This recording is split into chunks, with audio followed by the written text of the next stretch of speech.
Hi hello வணக்கம். நம்ம இப்போ மல்லி சீரியல் ப்ரோமோ பற்றி இந்த வீடியோவில் பார்க்கலாமோங்க. நம்ம சேனலுக்கு முதல் முறையாக வந்தீங்க அப்படின்னா சப்ஸ்கிரைப் பண்ணிக்கோங்க. நம்ம மல்லி, விஜய், வெண்பா இவங்க 3 பேரும் பார்த்தீங்கன்னா இப்போதைக்கு சந்தோஷமாக இருக்காங்க. ஸோ எவ்வளோ ஒரு கஷ்டத்தெல்லாம் அனுபவிச்சாங்க. டைவர்ஸ் பெட்டிஷன் எல்லாம் வந்து போட சொல்லி, தாலியெல்லாம் கழட்ட சொல்லி, அதுக்கப்புறம் செய்யாத தப்பை செஞ்சாங்க அப்படின்னு பொய் சாட்சி சொல்ல வச்சு, இந்த மாதிரியெல்லாம் அட்டூழியத்தை பண்ண நம்ம ராஜேஸ்வரி ஸோ இப்போதைக்கு பார்த்தீங்கன்னா ரொம்ப கஷ்டத்தில் தான் உக்காந்துட்டு இருக்காங்க. என்ன அப்படின்னா, இவ்வளோ நடந்ததுக்கும் காரணம் இந்த மனோகர் தான் அப்படின்ற மாதிரி சொல்லிட்டு. ஸோ இப்போது மனோகர் பார்த்தீங்கன்னா நம்ம விஜய், மல்லி, வெண்பா இவங்களோட கல்யாணத்தை சூப்பராக வந்து நடத்தி வைக்கிறாரு. மாலையும் தட்டுமா வெயிட் பண்ணிட்டு இருக்கும் போது நம்ம விஜய், மல்லி, வெண்பா, அன்னபூர்ணி அம்மா எல்லாருமா வந்து கோயிலில் பார்த்தீங்கன்னா சூப்பராக வந்துட்டு ஒரு சின்ன கோயில் தான், கொஞ்சம் ஹால் தான். ஆனால் பார்த்தீங்கன்னா அவங்களே சந்தோஷப்படுற அளவுக்கு இப்போ வந்து நம்ம விஜய், மல்லி அவங்களோட யாரெல்லாம் கஷ்டப்பட்டாங்களோ அவங்கெல்லாம் வந்து ரொம்ப சந்தோஷமாக வந்து மனதார வாழ்த்தி நம்ம விஜய், மல்லி இவங்களுக்கு கல்யாணம் நடந்துச்சுன்னே சொல்லலாங்க. அந்த அளவுக்கு தான் வந்து சூப்பராக இருந்துச்சு. அந்த ஐயர் வந்துட்டு ரொம்ப அழகாக வந்து விஜய்க்கும் மல்லிக்கும் ஒரு புது பெண், ஒரு புது மாப்பிள்ளை. ஸோ இவங்க வந்து எப்படி வாழ்க்கையில் ஒரு அடுத்த கட்ட ஒரு அடியை வந்து எடுத்து வைக்கும் போது சூப்பராக வந்து வாழ்த்தி அவங்களுக்கு வந்து கல்யாணம் பண்ணி வச்சாங்க. பார்க்கவே ரொம்ப அழகாக இருந்தது. ஸோ இப்போ நம்ம மல்லி, விஜய் கல்யாணம் முடிஞ்ச கையோட வீட்டுக்கு போகிறாங்க. வீட்டுக்கு போயிட்டு பார்த்திங்கன்னா நம்ம அன்னபூரணி அம்மா ஆர்த்தியெல்லாம் எடுத்து வரவேற்றுட்டு அதுக்கப்புறம் என்னங்க நம்ம விஜய், மல்லிக்கு முதல் இரவை வந்து ரெடி பண்ணுறாங்க. பார்த்தீங்கன்னா பெட்டில் வந்து நிறைய ரோஜா இதழ், மல்லிப்பூ இதெல்லாம் போட்டுட்டு, ஸோ பக்கத்துலேயும் வந்து பூவெல்லாம் ஒரு தட்டில், பழம்லாம் ஒரு தட்டில் வச்சுட்டு சூப்பராக வந்து வச்சுருக்காங்க. நம்ம விஜய், மல்லி இவங்க 2 பேரும் பார்த்திங்கன்னா ஒருத்தர் வந்து ரொம்ப நாள் பிரிஞ்சு ரொம்ப கஷ்டத்தை அனுபவித்தாலும் இப்போ பார்த்திங்கன்னா ரொம்ப ஒரு சந்தோஷமான வாழ்க்கையில் ஒரு அடுத்த ஒரு டர்னிங் பாயிண்ட் அப்படின்னே சொல்லலாங்க. ஸோ இப்போ பார்த்திங்கன்னா அவங்களோட புது ஒரு தம்பதியாக புது ஒரு வாழ்க்கையை ஆரம்பிக்க போகிறாங்க. இதில் வந்துட்டு நம்ம அன்னபூர்ணி அம்மாவுக்கு மிகப்பெரிய சந்தோஷம். இவங்க 2 பேரும் கல்யாணம் ஊருக்கு தான் வந்து நடந்துச்சே தவிர இவங்க ஒன்று ஒரு சந்தோஷத்தை இன்னும் அனுபவிக்காமல் இருக்காங்களே அப்படின்ற ஒரு ஏக்கம் அவங்களுக்குள்ளே இருந்துகிட்டே இருந்தது.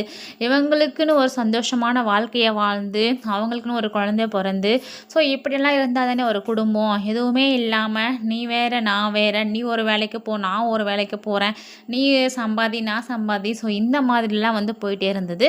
ஸோ இப்போ தான் வந்து அவங்க ஒரு கணவன் மனைவி அப்படின்ற ஒரு வாழ்க்கையை வந்து வாழ போகிறாங்க அப்படின்றத நினச்சி ரொம்ப சந்தோஷப்படுறாங்க. ஸோ இப்போது நம்ம மனோகர் தான் வந்துட்டு ஒரு சாட்சியை சொன்னார். என்ன அப்படின்னா கோர்ட்டில் நம்ம தேவசேனா மேடம் வந்துட்டு மனோகர் உங்களுக்கு தெரிஞ்சதை நீங்கள் சொல்லுங்கள் அப்படின்ற மாதிரி தான் வந்து அவங்க சொல்லி வச்சுருந்தாங்க. இப்போ கோர்ட்டுக்கே வராத மாதிரி தான் அரவிந்தையும் நம்ம மனோகரையும் பிளான் பண்ணி காரை கொடுத்து காரில் பிரேக் ஒயர்லாம் கட் பண்ணி வச்சுருந்தாங்க. ஆனால் அந்த ஸ்பாட்டில் கரெக்டாக வந்து நம்ம மனோகர் காலை உடஞ்சி அடிபட்டு இருந்தாலுமே கூட கோர்ட்டுக்கு வந்து அவருக்கு தெரிஞ்ச உண்மையே சொன்னாங்க. அதாவது அனாமிகா கொலை பண்ணாங்க அப்படின்னு இவங்க சொல்கிறாங்க இல்லையா. ஸோ ரஞ்சிதா தான் அதை நேரில் பார்த்த சாட்சியாக சொல்லியிருக்கா. ஆனால் அப்போ அனாமிகா வந்து இறந்த அன்னைக்கு நாங்கள் இந்த ஊர்லேயே இல்லை, நாங்கள் வெளியூருக்கு தான் வந்து ஃப்ளைட்டில் போயிட்டு இருந்தோம் ஃபேமிலியோட அப்படின்ற மாதிரி சொன்னாங்க. அது மட்டும் இல்லாமல் நம்ம விஜய் தம்பி வந்து அந்த அளவுக்கு கொலை பண்ணுற ஒரு ஆளெல்லாம் கிடையாது, அவர் கொலை பண்ணியிருக்க மாட்டார் அப்படின்ற மாதிரி சொல்லிட்டு தான் சொன்னார். இதையெல்லாம் பார்க்கும்போது ஜட்ஜும் வந்து சொல்லிட்டாங்க. அதாவது நேரில் பார்த்த ஹை விக்னஸாக கதிரேசன் சாட்சியில் அந்த வக்கீல் சொன்னார் இல்லையா, ஸோ அது பொய்ன்னு நிரூபிச்சிட்டாங்க இந்த வக்கீல் தேவசேனா மேடம். ஸோ அதனால் விஜயை வந்து நிரபராதி, அவர் கொலை பண்ணலைன்னு சொல்லிட்டு நீதிமன்றம் சொல்லுது அப்படின்ற மாதிரி சொல்லிட்டாங்க. ஸோ விஜய் பார்த்திங்கன்னா இப்போ வெளியே வந்துட்டாங்க. இருந்தாலும் இது மனோகர் சொன்னதுனால தானே நடந்துச்சு. அது மட்டும் இல்லாமல் ரஞ்சிதா வந்து பொய் சாட்சி தான் சொல்லியிருக்கா அப்படின்ற விஷயமும் தெரிஞ்சாச்சு. ஸோ இந்த அளவுக்கு வந்து நம்ம கூட மனோகர் இருந்து நம்மளை இந்த அளவுக்கெல்லாம் பண்ணிட்டாரே, இவர் என்ன பண்ணுறது, இனிமே வந்து இவரை சும்மா விடுறனா பாருன்னு சொல்லிட்டு தான் ரஞ்சிதா ரஞ்சிதாவும் ராஜேஸ்வரியுமே சேர்ந்து தான் பிளான் பண்ணிகிட்ருக்காங்க. ஸோ இப்போ மனோகர் வந்துட்டு நம்ம ரஞ்சிதா வீட்டுக்கு போகிறாரா, இல்லை அவர் ஆல்ரெடி வந்து செஞ்ச கர்மாவையெல்லாம் வந்து போக்குறதுக்காக கோயில் கோயிலாக போயிட்டு அவருடைய பரிகாரத்தை செஞ்சு அந்த கர்மாலாம் போகணும் அப்படின்ற மாதிரி வேண்டிக்கிட்டு இருக்காங்க. ஸோ அந்த மாதிரி போயிட்டா அவரோட கர்மாவெல்லாம் வந்து போக்கிடுவாங்க. ஆனால் மறுபடியும் வந்து ரஞ்சிதா ராஜேஸ்வரியோட வீட்டுக்கே வந்தாங்கன்னா கண்டிப்பாக அவங்கள உயிரோடவே விட மாட்டாங்க இவங்க. ஆனால் முதல்ல வந்து நல்லபடியாக பேசி கூட அதுக்கப்புறம் விஷம் வச்சே வந்து கொன்றுவாங்க. அந்த அளவுக்கு தான் இப்போதைக்கு நம்ம மனோகர் மேலே ரஞ்சிதாவும் சரி ராஜேஸ்வரியும் சரி பயங்கரமான கோவத்தில் இருக்காங்க. இது உங்கள் அப்பா தான் இவ்வளோ நடந்ததுக்கும் காரணம்னு ரஞ்சிதா கிட்ட சொல்லும் போது ரஞ்சிதாவும் வந்து ஆமாம் எங்கள் அப்பாவும் ஒரு காரணமாக தான் இருந்திருக்காரு அப்படின்ற மாதிரி அவங்களும் புரிஞ்சுக்கிறாங்க. ஸோ இப்போ என்ன பண்ணுறாங்கன்னா நம்ம கதிரேசன் கிட்ட இருந்த நம்ம வெண்பாவையும் நம்ம விஜயோடவே சேர்த்து அனுப்பிட்டாங்க கோர்ட்டில். ஸோ விஜய், வெண்பா, மல்லி இவங்க 3 பேரும் சந்தோஷமான ஒரு வாழ்க்கையை தான் வாழ்கிறாங்க.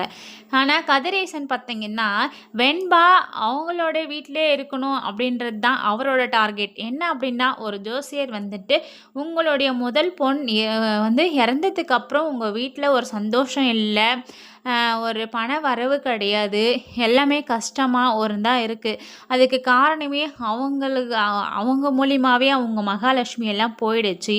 ஸோ இப்போது அதே மகாலட்சுமி திரும்பி வரணுன்னா அவங்க மூலியமாக பிறந்த பொண்ணை வந்து நீங்கள் கூப்பிட்டு வந்தால் மட்டும்தான் முடியும் அப்படின்ற மாதிரி சொல்லியிருந்தாங்க. அதனால தான் கஷ்டப்பட்டு கதிரேசன் வந்து ஒரு ஸ்டெப் எடுத்து நம்ம வெண்பாவை எங்கேயே வச்சுக்கலான்னு பார்த்தாங்க. ஆனால் இவங்க பண்ணுற இந்த நிஷா பண்ணுற அட்டூழியத்தெல்லாம் வந்து எப்படியோ வீடியோ கவரேஜ் பண்ணி கோர்ட்டில் காமிச்சதுனால ஸோ இப்போது நம்ம கதிரேசன் கஸ்டடியிலும் இருக்கக்கூடாது அப்படின்ற மாதிரி சொல்லிவிட்டு அவங்க அப்பா கூடவே அனுப்பிடலான்னு இப்போ விஜய் கூடவே அனுப்பிட்டாங்க.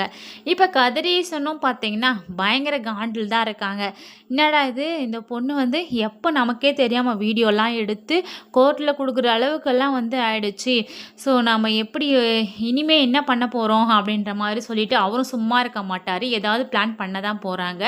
அதே சமயம் கதிரேசன் வந்து தனியாக பிளான் பண்ணாமல் ராஜேஸ்வரி கிட்ட வந்து மறுபடியும் ஏதாவது அதை பற்றி பிளான் கேட்பாங்க, கண்டிப்பாக கேட்பாங்க. இவங்க 2 பேரும் பார்த்தீங்கன்னா இப்படிலாம் நடந்துருச்சே அப்படின்னு சொல்லிட்டு சும்மா விடாமல் இதுக்கப்புறமும் அவங்கள சும்மா விடக்கூடாது, எப்படி அவங்க சந்தோஷமாக இருக்கணும், நம்ம எவ்வளோ கஷ்டப்பட்டுட்டு இருக்கோம் அப்படின்ற மாதிரி சொல்லிட்டு ஸோ வேறு ஏதாவது பிளான் பண்ண போகிறாங்க. ஸோ மனோகரை பார்த்தாங்க அப்படின்னா கண்டிப்பாக வந்து இனிமே நீ எனக்கு அப்பாவே இல்லை, நான் உனக்கு பொண்ணும் இல்லை அப்படின்ற ஒரு அளவுக்கு தான் வந்து ரஞ்சிதா மனோகர்கிட்ட சொல்ல போகிறாங்க. மனோகர் அதை எப்படி ஏற்றுக்க போகிறாங்கன்னு தெரியல.